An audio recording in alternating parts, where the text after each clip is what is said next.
Social മീഡിയയിൽ ധാർമ്മികതയെക്കുറിച്ചും ജീവിത വിജയത്തെക്കുറിച്ചും വാചാലനായിരുന്ന പ്രമുഖ മോട്ടിവേഷൻ സ്പീക്കറും മുൻ പോലീസ് ഉദ്യോഗസ്ഥനുമായ ഫിലിപ്പ് മമ്പാട് പീഡനക്കേസിൽ പോലീസ് കസ്റ്റഡിയിലായിരിക്കുന്നത് കേരളത്തെ ഞെട്ടിച്ചിരിക്കുകയാണ്. 16 വയസ്സുകാരിയായ പെൺകുട്ടിയെ ലോഡ്ജിൽ വെച്ച് പീഡിപ്പിച്ചു എന്ന അതീവ ഗുരുതരമായ പരാതിയിലാണ് നിലമ്പൂർ പോലീസ് ഇയാളെ കസ്റ്റഡിയിലെടുത്തത്. ഇന്നലെ രാത്രി വൈകിയാണ് നാടകീയ നീക്കങ്ങൾക്കൊടുവിൽ ഇയാളെ പോലീസ് സംഘം പിടികൂടിയത്. നിലവിൽ ചോദ്യം ചെയ്യൽ പുരോഗമിക്കുകയാണെന്നും ഉടൻ തന്നെ അറസ്റ്റ് രേഖപ്പെടുത്തി കോടതിയിൽ ഹാജരാക്കുമെന്നുമാണ് ഔദ്യോഗിക വിവരം.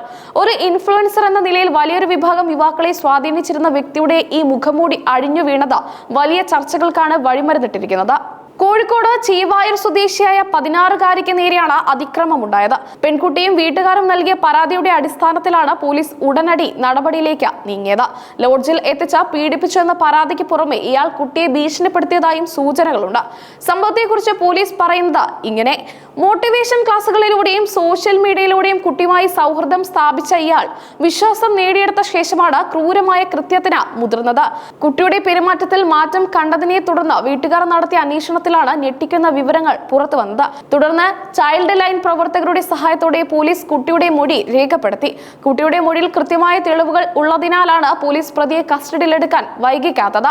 പ്രതിക്കെതിരെ പോക്സോ നിയമപ്രകാരമുള്ള കർശന വകുപ്പുകൾ ചുമത്താനാണ് നീക്കം. മുൻ പോലീസ് ഉദ്യോഗസ്ഥൻ എന്ന നിലയിൽ ജനങ്ങൾക്കിടയിൽ വലിയ വിശ്വസ്തത നേടിയെടുത്ത വ്യക്തിയായിരുന്നു ഫിലിപ്പ് മമ്പാട്.